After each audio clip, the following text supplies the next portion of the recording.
Então, vamos lá.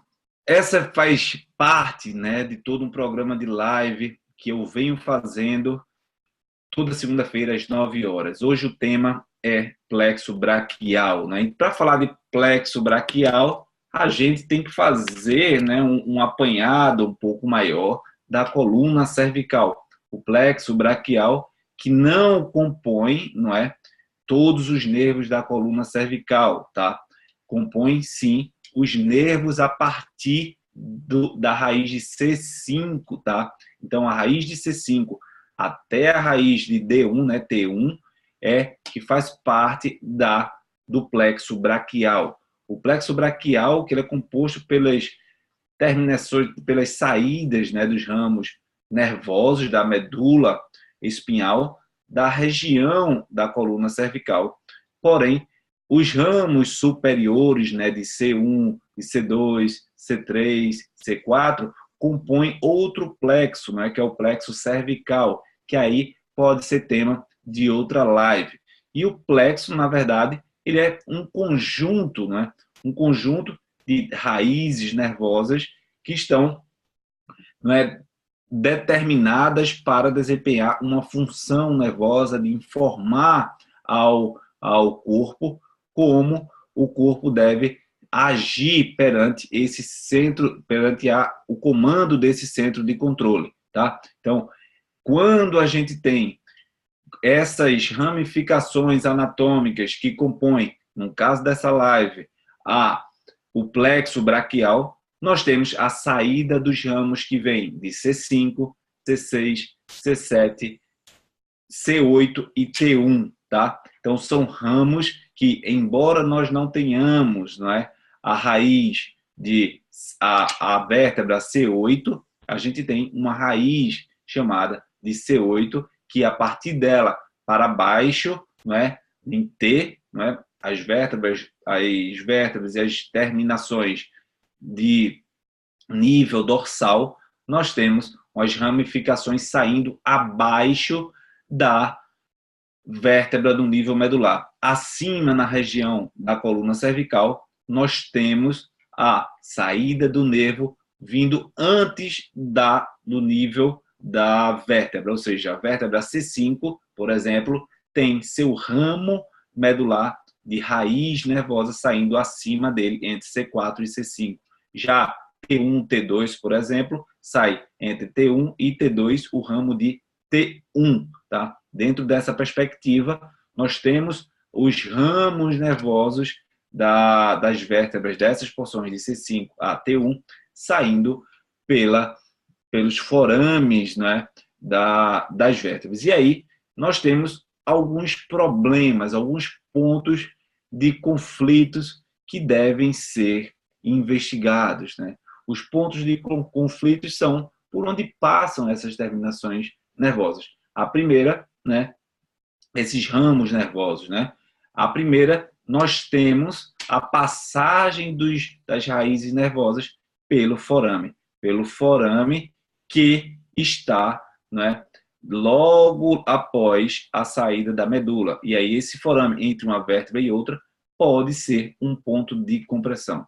Outro ponto de compressão que está vinculado a esse esqueleto, não é, ósseo é a passagem entre os músculos escalenos, né, o plexo braquial, os nervos do plexo braquial passam entre os escalenos e a hipertonia, o aumento de tensão dos escalenos pode gerar compressão. Como os escalenos têm, não é, conexão, né, direta de inserção distal nas costelas, o tônus elevado pode elevar um pouco a costela, aumentando também uma zona de compressão envolvendo a costela e a clavícula, aquela passagem, né, aquele canal entre a costela e a clavícula, onde, né, o plexo braquial ele invagina para dentro daqui da região axilar e segue para os membros superiores, tá? Então essa live que aborda o plexo braquial, você pode conferir, não é? Ela gravada logo depois no canal do YouTube, no meu canal do YouTube. Se você tiver dúvida e quiser saber mais informações sobre esse tipo de contexto, sobre esse tipo de informação de valor para a fisioterapia, participe da minha mentoria online, gratuita, onde você tem acesso a diversos conteúdos e podem tirar suas dúvidas sobre os pacientes. Quem tiver interesse, manda um direct para mim, não deixa mensagem, tá? Essa é uma live que está sendo ao vivo pelo Instagram apenas e gravada para ser colocada no YouTube, tá bom? Mas vamos falar da composição, dessa composição do plexo braquial, né? A composição, ela é dada, né? Ela é determinada pela junção das raízes, né? Então, nós temos aí o plexo braquial dividido em, logo após, né? Aí, que sai em tronco, não é? Temos o tronco superior, o tronco médio e o tronco inferior, né? E o tronco superior, ele é formado pelas raízes de C5 e C6. Logo após, logo abaixo, né, esse ramo, no caso superior, nós temos o ramo médio. O ramo médio, ele é formado, em grosso modo, né, apenas pela raiz de C7, tá bom? Então, tronco superior, nós temos C5 e C6. Tronco médio, né, nós temos a raiz, né, a saída de C7, tá? E né, os ramos posteriores, vinculando, não é, um pouco com as raízes que saem lá de C7, né, nós temos dentro do tronco médio, né, nós temos o comprometimento e a formação do ramo posterior. Os ramos posteriores que estão vinculadas com as raízes de C5, C6, que logo após a passagem pelo tronco forma o ramo posterior que vai dar origem lá ao mediano, tá? Nós temos também, logo lá abaixo, onde sai uma das raízes posteriores, o tronco inferior, que aí é composto por C8 e T1, tá, pessoal? E aí são ramos, são troncos que vão fazer algumas composições, né? Onde esse tronco, no caso superior, chega mais na frente, formando o fascículo lateral. Mas também nós temos alguns ramos que são os ramos anteriores. Os ramos anteriores, eles são provenientes também de ramos de todas as raízes, né? Tem um ramo anterior que sai lá do tronco superior de C5 e C6 e se junta ao ramo anterior que sai de C7. Né? Um ramo posterior vai formar as fibras do mediano e o ramo mais anterior vai formar o fascículo lateral. Tá? E lá embaixo, saindo do tronco inferior, nós temos a formação do nervo, que vai dar origem, logicamente, ao nervo ulnar. E lá, dentro dessa composição, antes de chegar a formar o nervo ulnar, nós temos o fascículo medial. O fascículo lateral está lá em cima, né, como continuidade das fibras anteriores C5, C6 e C7, e o fascículo medial está lá embaixo, sendo formado pelos ramos que seguem depois do tronco inferior de C8 e T1 para formar toda o fascículo medial e mais na frente, consequentemente, o nervo ulnar, tá certo? Dentro do fascículo posterior, nós temos alguns ramos que saem, que dão continuidade logo depois ao nervo mediano, tá? Dentre todas essas estruturas que partem desse fascículo posterior, nós temos o nervo axilar, pessoal. O nervo axilar, que é de extrema importância para o funcionamento do membro superior, principalmente do ombro. Logo depois, nós temos mais acima o nervo músculo cutâneo, que sai do fascículo lateral, lá de C5, C6 e fibras anteriores também de C7, tá? Além dessa estrutura do músculo cutâneo, do nervo axilar, nós temos outras abordagens, né? Nós temos abordagens da continuidade dos nervos, né? Então, nós temos dentro desse fascículo posterior, né, que vou mudar aqui um pouco para vocês. Eu falei que os ramos posteriores iam formar o mediano, né? Eu confundi aqui, tá?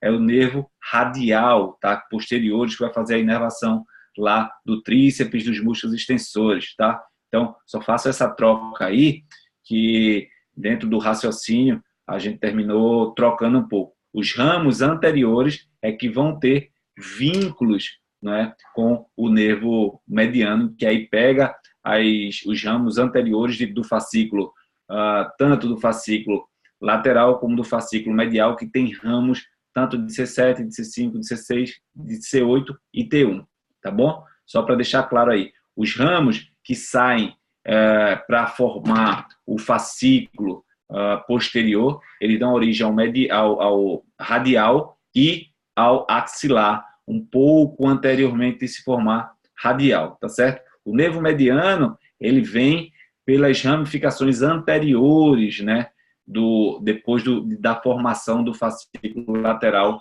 e medial. O fascículo, como eu falei, o lateral, ele é composto pelo ramo anterior de C7 e os dois anteriores de C5 e C6. E lá embaixo, o fascículo medial, que é formado de C8 e T1, é que vai juntar para fazer o mediano, tá bom?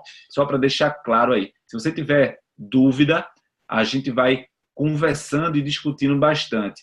Já vi que a Fabíola botou aqui um questionamento, mas aí no final, para não quebrar o raciocínio, estou à disposição. E quem quiser discutir mais sobre vários temas da fisioterapia, você vai falar comigo na mentoria online gratuita, tá? Você manda um direct, manda uma mensagem, ou quem está curtindo a gravação pelo YouTube, pode deixar o comentário que eu dou o acesso tranquilamente, tá certo? E aí, pessoal, após essa formação, nós temos, como eu falei, lá embaixo, após o fascículo medial, nós temos o nervo ulnar sendo formado. Então, nesse contexto, nós temos várias, né, divisões e vários nervos saindo de cada parte, que eu vou detalhar um pouco para você, tá certo?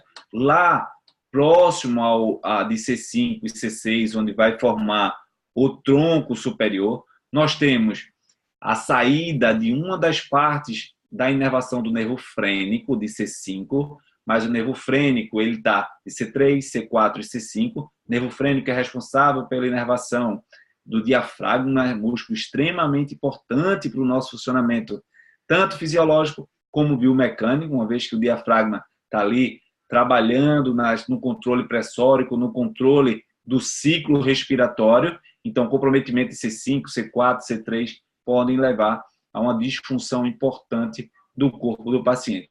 Além disso, nós temos dentro do raciocínio anatômico, nós temos o nervo supraescapular, que sai dessa região lá do tronco superior, o dorsal da escápula, tá? E o lateral, o peitoral lateral, que vai inervar musculaturas peitorais, tá certo? Logo abaixo, nós temos também saindo, né, em direção abaixo, lá do tronco superior, o nervo subclávio, que vai inervar o músculo subclávio, tá? Então, dessas raízes todas que saem dos troncos, né, e dessas estruturas, nós temos que compressões nervosas dessas raízes durante a passagem dela até chegar no membro superior pode gerar grandes comprometimentos. Eu vou falar sobre alguns testes específicos para você avaliar todo o conflito que pode existir do plexo braquial e como vão ser apresentadas as sintomatologias, né? E aí você vai ter uma excelente forma de abordar o seu paciente, tá? Eu falei que saindo lá, né, logo antes da saída do nervo radial, do nervo axilar. O nervo axilar, né, ele inerva o músculo deltoide e o redondo menor. São músculos inervados pelo C5 e C6, ou seja, C5 e C6, que biomecanicamente é uma área da coluna vertebral de sobrecarga mecânica, de compensação, sempre uma zona de hipermobilidade compensatória. Por quê? Porque a cervical ela está entre duas zonas rígidas, a zona craniana e a zona torácica. E aí, quando existem fixações muito grandes faciais, biomecânicas, a nível do tronco e ao nível craniano, nós temos o aumento da mobilidade para compensar a perda dessas estruturas adjacentes de movimento, uma melhor dinamização através da sobrecarga nesse nível. Então, é um nível de bastante sofrimento funcional para os pacientes, tá certo? E aí, quando o paciente tiver problemas de desenvolvimento deltoide, dores no deltoide, hiperestesia também deltoide, as bursites deltoideias, podemos avaliar também o nível de C5 e C6, tá? E o nervo axilar, ele sai exatamente mais na região da axila, né, naqueles músculos infraescapulares, né, que tem o trígono de lá entre os músculos do redondo menor e redondo maior, tá certo? Outro músculo que tem, não é, uma conexão muito grande com C5 e CC, né, com C5 e C6, é o supraescapular. O supraescapular, ele inerva os músculos supraespinhoso e infraespinhoso, os músculos ao redor da escápula, ou seja, redondo menor, supraespinhal e infraespinhal saindo de C5 e C6. Por isso que nós temos muitos comprometimentos de manguito rotador, muitos comprometimentos da função de estabilização da articulação do ombro, porque C5 e C6 é uma zona de muito sofrimento funcional, uma zona de sobrecarga importantíssima para as raízes nervosas desse nível. É sempre uma zona de osteofitose. Se você for olhar os exames dos seus pacientes, as radiografias, sempre C5 e C6 é uma zona de muita degeneração articular, de muita artropatia degenerativa. E aí compromete, sim, a raiz nervosa que vai lá para o supraespinhoso, para o infraespinhoso e para o redondo menor. Então, todo esse conhecimento que eu estou passando aqui para você, você pode ter acesso e muito mais na mentoria online gratuita, tá? Tem várias pessoas que estão acompanhando aqui, pode falar se essa mentoria tem sido bom, não é? Tem, sei lá, a Luzia, tem a Gigliola, tem a Mariana, que inclusive faz parte lá do meu treinamento online, o Up Assessment, a Gigliola também faz. Então, são pessoas que estão sempre buscando conhecimento e começaram desde março comigo e hoje estão aí cada vez mais aprendendo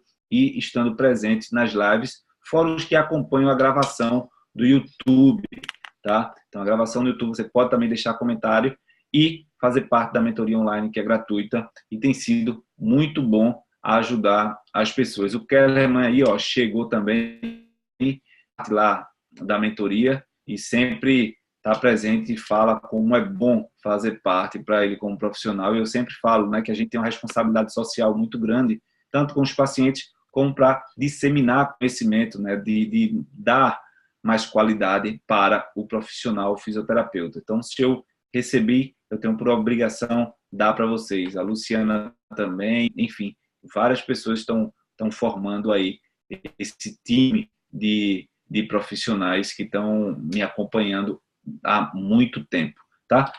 Outro nervo que a gente precisa prestar um pouco atenção é o nervo subescapular, que também é de C5 e C6, ou seja, todos os músculos relacionados com o manguito rotador têm relação com C5 e C6, têm relação com nesse nível medular que está sempre sendo alvo de degeneração, de comprometimento. É impressionante o quanto nós podemos estar, não é, acometendo a função do paciente por não avaliar bem a coluna cervical, principalmente C5, C6, e melhorar a mobilidade de tórax, de coluna cervical, para diminuir a sobrecarga funcional dessas estruturas, tá? Agradecer aí a Gigliola, a Luzia, sempre tão presentes, crescendo cada vez mais, né? Show de bola. Mas vamos lá.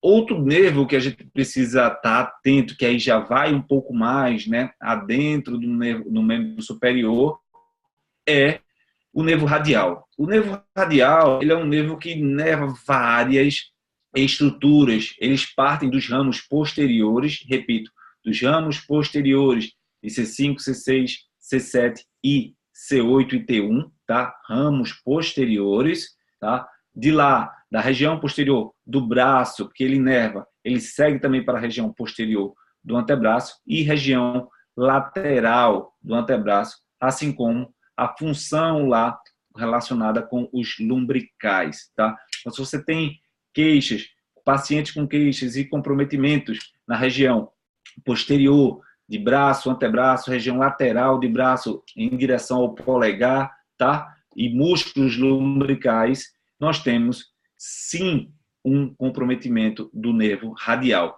Daqui a pouco eu vou passar alguns testes que vão meio que mostrar onde nós temos esse tipo de comprometimento, inclusive falar um pouco de síndrome do túnel do carpo, tá? Vai ser bem rápido, porque o síndrome do túnel do carpo é motivo de até uma live. Então, quem me acompanha e tem ficado presente, né, dentro desse trabalho que eu venho fazendo desde março, pode participar gratuitamente da mentoria online. Então, só fala comigo, manda o direct, você participa lá.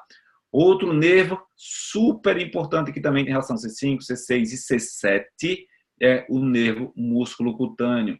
O nervo músculo cutâneo que vai, né, inervar toda a região anterior do braço, principalmente o músculo bíceps, né? O músculo bíceps tem relação com o nervo músculo cutâneo e vai ter uma função importantíssima com essa relação da porção anterior do braço, tá? Então, nervo músculo cutâneo que sai logo depois, como eu falei, né, na divisão anatômica do fascículo lateral, que traz, né, ramos anteriores de C5, C6 e C7. Então, o nervo músculo cutâneo vai direto para a região do bíceps, para os músculos anteriores do tronco. E aí, comprometimentos C5, C6, C7 leva também a alterações do tônus, da força, da funcionalidade do bíceps e músculos anteriores do braço, tá certo?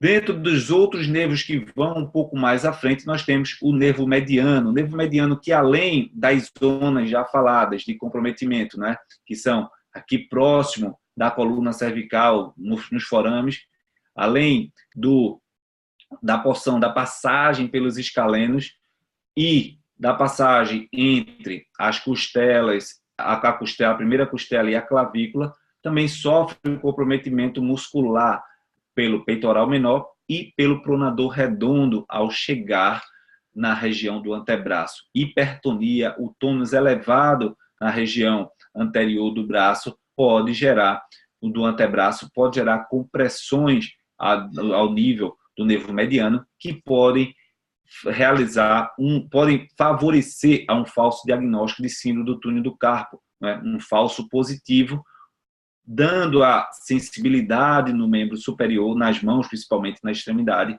e o paciente pensando que muitas vezes, alterações de ordem laboral, né, de ordem do trabalho, podem ser submetidos a procedimentos cirúrgicos por falta de uma avaliação. E o que eu sempre falo, pessoal que me acompanha há muito tempo, que a avaliação é a alma do negócio, é a alma do céu, o segredo, porque muitas vezes você não precisa de grandes técnicas, né, para poder eliminar um problema do paciente, mas para avaliar você precisa de muito conhecimento mesmo. Você precisa de anatomia, você precisa de fisiologia, você precisa de biomecânica, de integração de conteúdo, que é o principal, né? Nós temos uma formação na área de saúde que não nos ensina a congregar, a armazenar o conteúdo de uma matéria para outra, ou seja, anatomia vem separado, de fisiologia que vem separado, de biomecânica que vem separado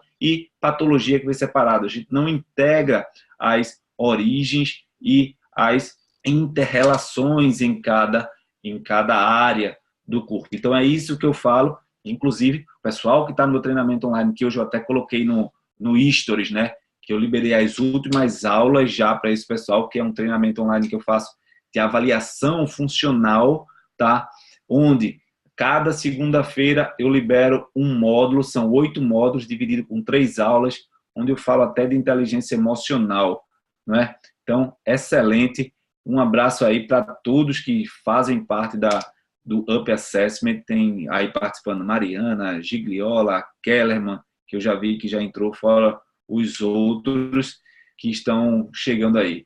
Professor Douglas, manda um abraço aí, grande cara, grande parceiro, tá? Se for o Douglas que eu estou pensando, da osteopatia de Madeira, tá? Douglas é fera. Mas se não for, agradeço aí a parceria e a audiência, né? Então, para quem quiser ainda acompanhar de novo essa gravação, essa live, todas elas já estão sendo gravadas e postadas no YouTube. Dr. Randy Marcos, dr. Randy Marcos. Eu posto sempre um dia depois, eu consigo postar, ela já vai estar disponível. E também deixarei aqui gravada, tá certo?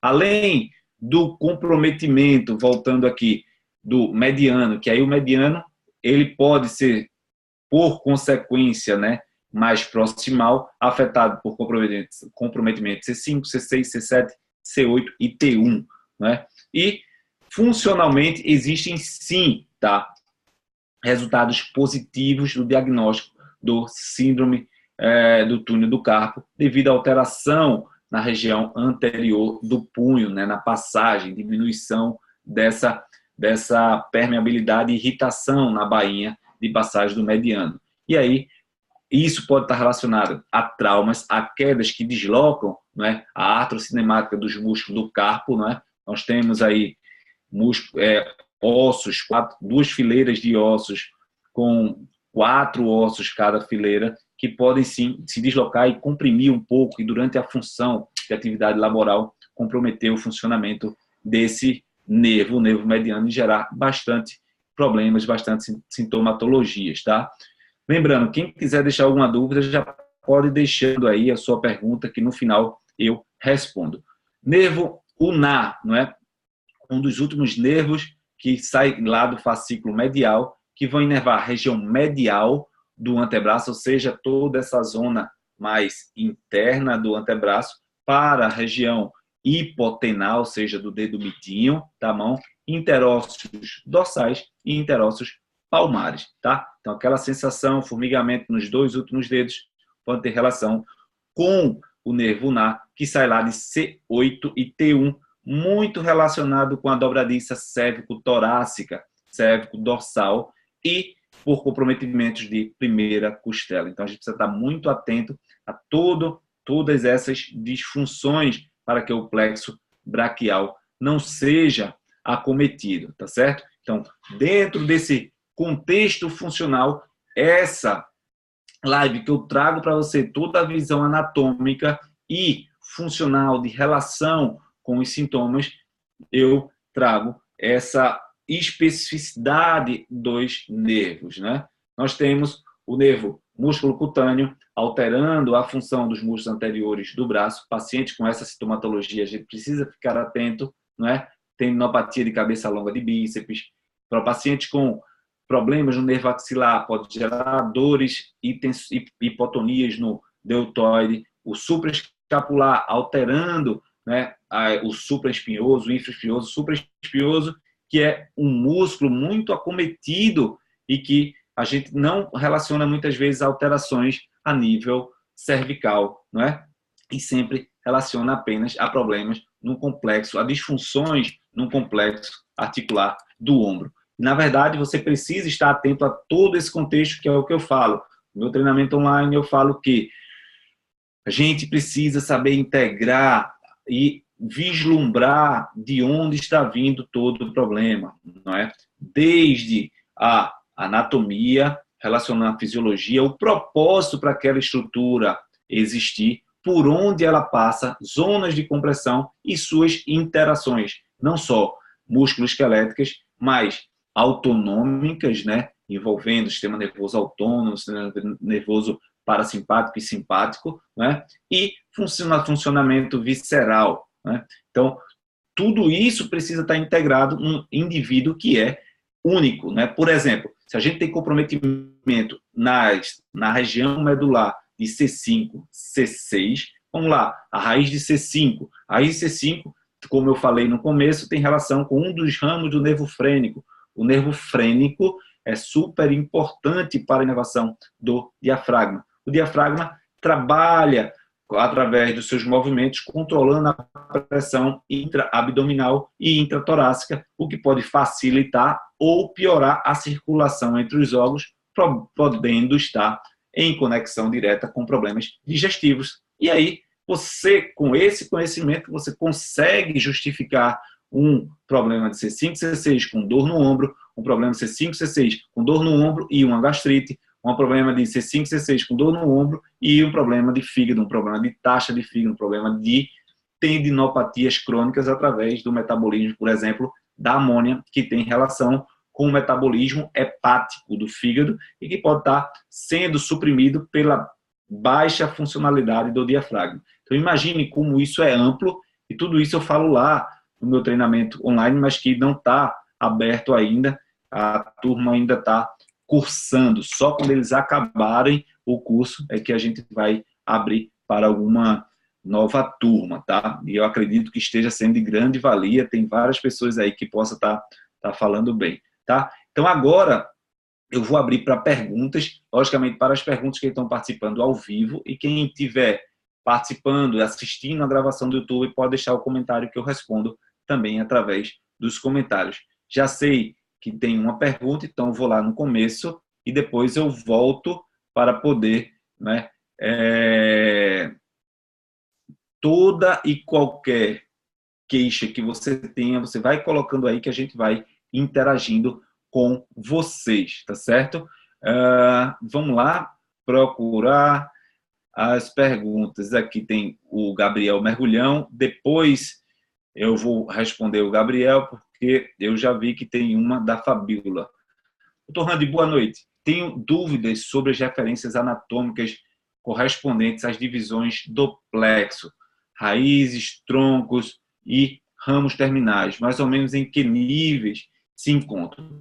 Então, esse tipo de análise, eu vou ser bem sincero para você, você não precisa se apegar tanto nessas questões de a que nível está raiz, tronco, fascículo, ramos. Se você se prender, não é, especificamente a alguns testes que vão lhe dar as zonas de comprometimento, você vai ter total condição de otimizar seus resultados com seus pacientes. Por exemplo, existe um teste chamado teste de Adams. O teste de Adams avalia o comprometimento relacionado com os escalenos, onde você vai, através da associação do pulso radial, fazer uma abdução, rotação externa do membro superior e uma inclinação oposta. Se tiver exacerbação dos sintomas, você tem, sim, uma relação de sofrimento vinculado com os escalenos. Se não existe aumento dos sintomas de exacerbação, o escaleno não é ponto de compressão. Outro teste, se você tiver o teste de Eden, o teste de Eden relaciona a compressão através da junção entre primeira costela e clavícula, essa parte aqui por onde ele passa, tá? O plexo passa. Então você faz o mesmo teste com a rotação, porém, antes de começar a fazer esse teste com rotação externa, palpando o pulso radial para ver como está a função da artéria subclávia, que vem junto com o plexo, nós temos que pedir o paciente para inspirar expirar e comprimir a zona superior para baixar a costela do paciente e aumentar essa região de compressão entre a costela e a clavícula durante o movimento inspiratório. E aí,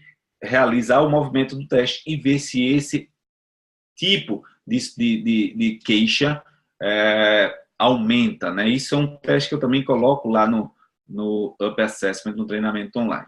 Mas outro ponto você também pode ver, que é o teste de Wright, que é o teste onde tem a passagem pelo peitoral menor, pelo túnel do peitoral menor, que às vezes por hipertonia você gera um comprometimento dessas regiões. E aí, através da inclinação, abdução e rotação externa, você vai ver que o pulso radial pode diminuir ou a acessibilidade aumentar. E isso vincula a alteração com o peitoral menor, tá certo? Então, acredito que você deve focar no que te dá resultado, tá? Você deve focar no que vai fazer efetivamente você atingir o alvo da tua terapêutica. Então, são algumas informações que talvez funcionalmente no dia a dia não te dê tão grande valia, tão grandes condições, tá? Para te dar uma condição terapêutica diferenciada. Então, saber esses pontos de compressão é de suma importância. Gabriel, espero ter ajudado, tá, Fabíola? Gabriel perguntando, você tem alguma dica em relação à didática para aprender melhor sobre as inervações? Gabriel, inicialmente você precisa entender por partes C5, C6, entenda como ela funciona, depois C7, depois C8 e T1. Cada uma delas você entende e, primeiro, depois que você entende esse bloco que forma o tronco superior, depois você vai no bloco que forma o tronco medial e depois o tronco inferior. Quando formar isso, você vai pensar em ramos anteriores e posteriores e depois juntar tudo lá no final, tá? Então, não queira aprender tudo de uma vez. Raciocine, faça uma zona de estudos, primeiro com a primeira parte do tronco superior, depois estude e raciocine o formato do tronco medial e depois a parte inferior, dando a sensibilidade, dando um norte geral de acúmulo de informações no final, tá certo? Eu acho que essa dica vai te fazer entender bem melhor e principalmente, não é, sempre relaciona com alguma coisa para te puxar a memória. Tipo, C5 e C6 estão relacionados com supraespinhal, né, com músculos que envolvem o membro superior mais proximamente, ombro, manguito rotador, anterior de bíceps, né, com o músculo cutâneo. Então, isso já te dá um norte da área geral onde essas regiões vão estar inervando. E aí, você segue com as outras ramificações. Tá bom, meu amigo? Boa noite a todos. Kellerman chegou aqui, super grande de admiração ao trabalho, obrigado. Então, vamos chegar lá. Vamos acompanhar. Douglas está aqui, já estou chegando. Leonardo, doutor, quando o paciente revela dor no ombro ao realizar a abdução acima de 90 graus, qual a estrutura que está acometida? Então, até 90 graus a gente fala em alterações a nível da glenohumeral. Partiu até 120 alterações de acrômio clavicular. Já chegou acima de 120, né? Nós temos uma relação um pouco maior com a externo clavicular e depois mais próximo a 180 graus, alterações com o sistema músculo-esquelético. Tá bom, meu amigo? Espero ter lhe ajudado aí, porque tem uma relação mais no final com o sistema muscular. Fabíola agradecendo. Show de bola. Alguma dúvida mais, pessoal? Essa live, para quem quiser assistir de novo, vai estar gravada aqui. E para quem quiser assistir a gravação, também vai estar gravada no YouTube, no meu canal do YouTube, Dr. Randy Marcos. Leonardo novamente aqui. Se estes testes para desfiladeiro torácico do plexo está descartado ou posso ter problemas relacionados ao plexo, mesmo esse teste estando negativo? Sim, você pode ter problemas relacionados com o plexo através de comprometimentos nos septos intermusculares, né? Na passagem desses músculos, desses nervos, entre os músculos, quando eles estão, somente em atletas, em pessoas que pegam muito peso, vão ter uma hipertonia muito grande, pode gerar comprometimento músculo-esquelético e compressão nos septos intermusculares, como acontece no nervo mediano na região do cotovelo. Isso pode gerar, sim, alguns comprometimentos, e você deve ficar atento. Outra zona de muito comprometimento é na região axilar, não é? Na borda lateral, onde passa o nervo axilar. Nós ali podemos encontrar, sim, uma hipertonia dos redondos, né? Que pode comprimir um pouco o nervo axilar e comprometer a função do músculo deltoide, por exemplo. Tá certo, Leonardo? Leonardo sempre bem atento e sempre participando bastante lá da minha mentoria online. Pinheiro aqui, F. Pinheiro. Boa noite. Já vi algumas pessoas que dizem ter síndrome do túnel do carpo, mas quando liberado o trajeto do nervo, sem mexer necessariamente do túnel, melhora. É exatamente isso, meu amigo. Muitas vezes o sintoma está distal, mas o problema está próximo. É isso que eu falo sempre na mentoria online, sempre na mentoria online gratuita que você pode participar, sempre no meu treinamento online, o Up Assessment, sempre nas lives eu falo dessa abordagem global do corpo, não pensando no sintoma. O paciente precisa ser abordado um pouco diferente daquele ensinamento que a gente recebe na graduação. E é para isso que essa live existe, é para isso que esse trabalho que a gente faz existe. Eu sou coordenador da Escola de Osteopatia de Madrid, aqui de Recife, e tenho visto como o pessoal tem crescido na nossa formação também. E é muito bom você ver a fisioterapia aumentando de nível, e você pode contar também comigo aqui, mandando suas dúvidas, me acompanhando na rede social, interagindo, que eu vou estar sempre disponível para ajudar de forma irrestrita, tá certo? Pode haver mesmo essa confusão diagnóstico? Sim. Quais são os nervos que são sensibilizador na síndrome do impacto? Então, a síndrome do impacto, existem várias questões, né, João Paulo? Mas, se você, vamos falar aqui, síndrome do impacto e supraespinhoso. Supraespinhoso, nós temos o supraescapular, raiz de C5 e C6, que a gente precisa observar sempre. C5 e C6 comprometida tem relação com fixações cranianas ou torácicas que a gente deve mobilizar, melhorar o movimento e diminuir as compensações biomecânicas dessa estrutura músculo-esquelética. E aí, a síndrome do impacto, por ter relação com síndrome do tendão do músculo do supraespinhoso, a gente precisa sim estar atento. Mas também aos outros ramos. Por quê? Porque a síndrome do impacto também tem relação com a rotação interna e protrusão, que aumenta o contato do trocânter, né, da região da saliência do ombro, que vai tocar sempre no acrômio, como também nós temos alterações anatômicas do acrômio que podem propiciar isso. Tá certo, João Paulo? Petrolina, já temos 2 alunos, estamos na nossa 3ª turma aqui em Recife, tá? Temos 2 alunos, a Lucélia e o Heitor Cavalini, que são nossos alunos daqui da sede Recife. Você, Adriana, pode falar comigo no direct, pode mandar uma mensagem que a gente passa as informações. O pessoal sempre vem de Petrolina, de João Pessoa, de Natal, de Caruaru, tá? Toda a região, todas as cidades que Recife aporta, pode sim ter seus conterrâneos aí também de Petrolina. Inclusive, agora em setembro, vai ter uma palestra do Heitor Cavalini nas faculdades aí sobre osteopatia, sobre dor lombar, tá? Então, fica ligado aqui comigo que eu vou divulgar as palestras dele para você acompanhar e saber um pouco disso, tá?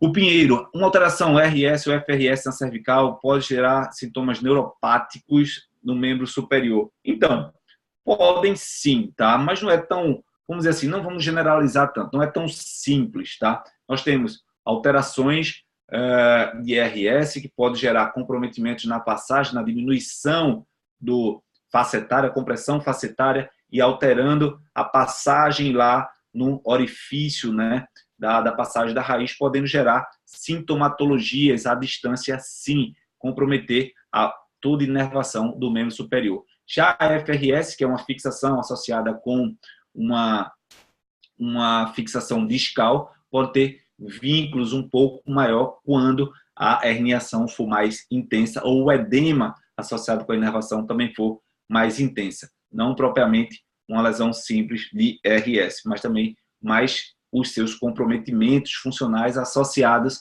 com a facilitação medular. Tá bom, Pinheiro? Então, como é um tema muito específico da osteopatia, que tem pessoas que não fazem osteopatia, fica bem complicado de responder um pouco mais dentro. Mas você pode falar comigo na mentoria online gratuita, manda um direct que eu te passo lá o contato, tá bom?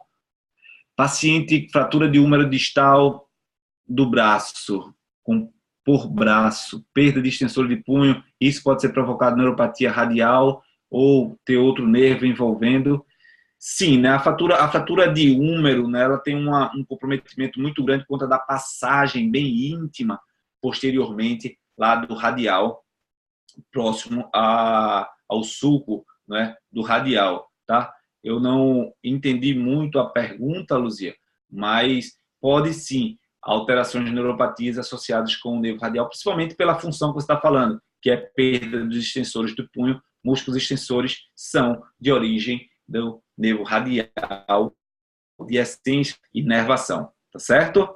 Então, pessoal, quem quiser acompanhar mais ainda esse trabalho, manda um comentário aí, tá? Manda informações, fala comigo no direct que eu mando o registro para a mentoria online gratuita. E já anunciando aqui, tá? Eu vou fazer gratuitamente, tá? Divulga aí para a galera uma semana sobre a avaliação funcional sobre a ótica osteopática, com raciocínio osteopático, tá? Vão ser uma aula na segunda, uma aula na quarta e outra aula na sexta, tá? E uma aula na segunda, não, uma aula na segunda, na quarta e na sexta, exatamente. Uma aula na segunda, na quarta e na sexta, uma semana, 3 aulas, tá? De mais média 40 minutos, que eu vou falar sobre avaliação osteopática, uma ênfase funcional, tá? Então, fique ligado para você também compartilhar entre os amigos, e quem participa na minha mentoria online vai saber, então já vão estar inscritos, né, gratuitamente, então, consequentemente, quem não faz parte, as vagas vão ser minimizadas, porque na minha mentoria online eu tenho 457 pessoas. Então, se todos participarem, vai ser bem complicado você ter a sua vaga. Então, eu sugiro que quem já está participando da live precise estar bem atento, tá? Então, é isso. Agradecer a todos a presença de coração, tá? Interajam comigo aí na rede social, nos directs, nos stories, tá? Mande suas dúvidas. Quem participa já da mentoria online, sempre mande as suas dúvidas. E quem tiver, né, interesse ainda em participar, deixa seu comentário na gravação ou manda um direct aí no Instagram que está participando ao vivo. Então, por último, o Pinheiro, os testes de tensão neural dão um diagnóstico concreto sobre uma alteração neural, ou seria melhor fazer testes em outras estruturas, como você citou há pouco? Pinheiro, entenda uma coisa, os testes são para te dar noção do que pode estar acontecendo. Nunca nenhum teste vai ser muito preciso para determinar que X coisa determina. Nós sempre temos que fazer 1, 2, 3 testes para ter a certeza do que está acontecendo. Então, teste de tensão neural é bom? É, para informar que existe comprometimento naquele nervo, mas não diz onde é o nível. E aí, você deve fazer outros testes para poder aglomerar todas as informações, tá? Então, agradeço demais a presença de vocês. Treinando a 2 na área, casal aí, ó, top do CrossFit. Então, pessoal, quem gostou, fala para os amigos, divulga aí para geral. A mentoria online é top. A live tem sido muito bom. Todos finais de semana, todas finais de semana eu venho pensando no que trabalhar para vocês para otimizar ainda mais. Sim, e não percam o IGTV, tá? O meu IGTV no perfil do Instagram tem mais de 50 vídeos que eu dou dicas basicamente diárias e não percam, assista lá. Hoje eu vou falar sobre dor crônica. Então, daqui a pouco eu posto o vídeo para você sobre dor crônica. Grande abraço, fique com Deus e vamos lá, vamos para cima, vamos estudar, vamos fazer a diferença. Valeu, grande abraço, pessoal. Quem está acompanhando aqui a gravação, tá? Deixe seu comentário, deixe suas dúvidas, que é extremamente importante. Se curtiu, compartilha entre os amigos, faça a diferença, não é, com uma qualidade maior de conteúdo e que essa live seja aí, né, divulgada entre os amigos cada vez mais, tá bom? Esse é um momento de interação, um momento de busca de conhecimento e que eu estou totalmente aqui à disposição. Grande abraço e até a próxima live. Valeu!